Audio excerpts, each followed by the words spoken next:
rappers and soon to be rappers. My name is Rich Latta, and today we are going to be showing you how to rap better.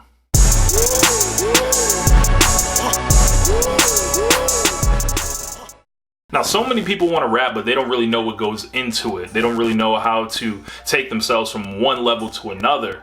Today, what we're going to explore is adjusting your mindset and showing you what you need to be doing consistently to go from level 1 to maybe even level 2, level 2 maybe to level 4, and maybe level 8 to level 9. So to begin, we got to learn your current skill level and be honest about it. So what you're going to want to do is write a rap and let someone that will keep it real with you tell you what they think. Now, this isn't necessarily important.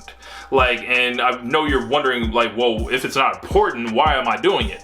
So what I mean is, whether they say it's good or bad doesn't really matter, and I'll get to that later, but this is used to get you creating something and being prepared for whatever response comes back. Because as a rapper, you're putting your art out there, you're always vulnerable, you're always gonna think it's good. Now, if it comes to rapping and thinking about skill levels, and I mentioned 1 to 10 earlier, if you've never rapped before, you're probably at a 0.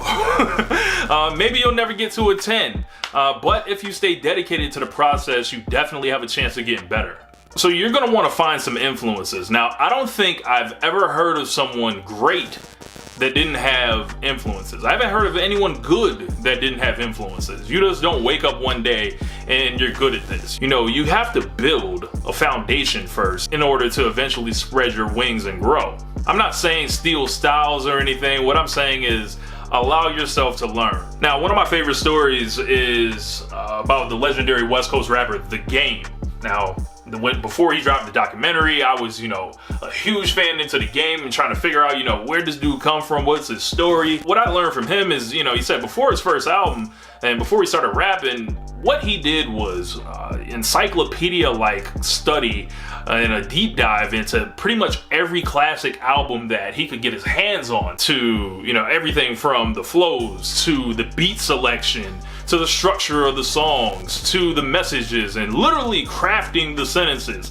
I think he said something like he would rewrite the words down on paper somewhere, but when you're listening to that stuff, you're trying to pull any type of influence you can and put it into your style. So what I'm gonna suggest for you to do is write down the dopest things that your influences do and try to absorb them into ultimately what you want to create for yourself. Now, on a personal note, some of my influences and places I looked were albums like Doggy Style, Ready to Die, The Blueprint 1 and 2, Life After Death especially. I was a huge fan of Fabulous and Joe Budden, slick words with Fab and punchlines, and then Joe Budden, the gravity and weight of his lyrics along with those slick punchlines and everything. And I felt like that was a style that I could aim for and become really successful at, as far as what I consider my skill level in the craft. So another thing you can do, you can read lyric websites of your favorite verses and rap them back over the instrumental of the song. Now, when I was a little bit younger, we didn't have Rap Genius to tell us everything we needed to know in a nice organized page with annotations, and they made it all pretty now, so it's even easier for you guys. But I used to have to log on places like azlyrics.com, OHHLA, different stuff like that, and it was just text on there. So what I would do is just read the verses and try to see how they feel. And I was a prolific reader as a child and a teenager, so what I would take out of reading that stuff, I'd be like, okay, so this is how it's structured, this is how he said it, because I remember how the song goes and everything, and you can learn a lot just by doing that. Now, the cool thing about Genius is, in addition to the lyrics, you get the meaning behind those lyrics, so you start seeing, okay, this is the punchline, this is how he kind of set this up, or she, if you're studying a female MC, coming up with your own lyrics, in my opinion, that gives you a lot more credibility as a rapper.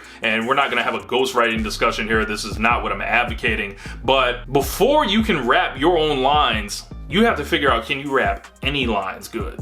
Period. You got to figure that out, because maybe this isn't for you, and maybe you're just not gonna rap. But if you are, this is very important. You have to learn how to rap on beats, unless you're gonna be a battle rapper forever. And maybe I'll discuss that on another video. So getting into the heart of what I made this video for is, in order to get better, you need to write verses consistently, every day. That's right, every day. Now, I talked about this in one of my older videos where I was explaining how I learned to rap and close the skill gap amongst my peers. It was only through the consistency of writing verses every day, whether it was a notebook, now everyone will write on their phones, and I think it translates a lot faster for me, and maybe even you, from your brain right to the phone. Now, I know that might sound like a challenge for some of you guys that, you know, don't rap as much or never rap before. Maybe even if you rap a lot and you're experiencing, you're watching this, and you're looking for whatever you're looking for out of this video.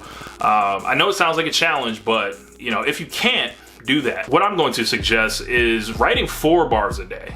Lines, 4 lines a day. Point of that would be, well, okay, you know, you got to start somewhere. So if you do that for 4 days straight, there's your verse right there. So 16 bars is a verse. My buddy Curtis King has a great video showing you guys how to count bars. I would definitely suggest checking that out. And once you outgrow that, you can try to write 8 lines in a day. And now you'll have your verses done in 2 days. And eventually, you'll build a habit, because at that point you'll start falling in love with it a little bit. Try it for a month and let me know how it works out. Eventually you'll be getting your 16s done and just really, you know, improving yourself. Now, some advice for those verses: pay attention to current events, sports, the news, movies, and all these places have something that can spark your mind, whether it's a concept or a punchline. There is something that you can pull out of almost anything.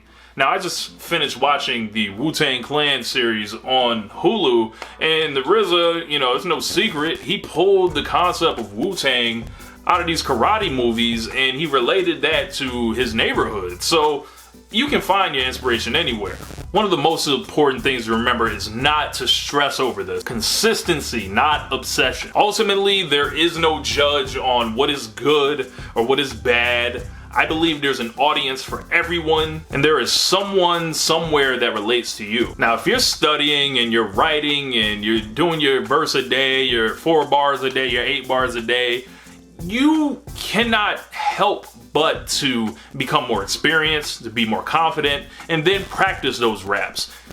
You know, start trying to come up with a theme, you know, and that's how I'll get into songwriting tips in another video, but I would definitely recommend staying consistent with your verses.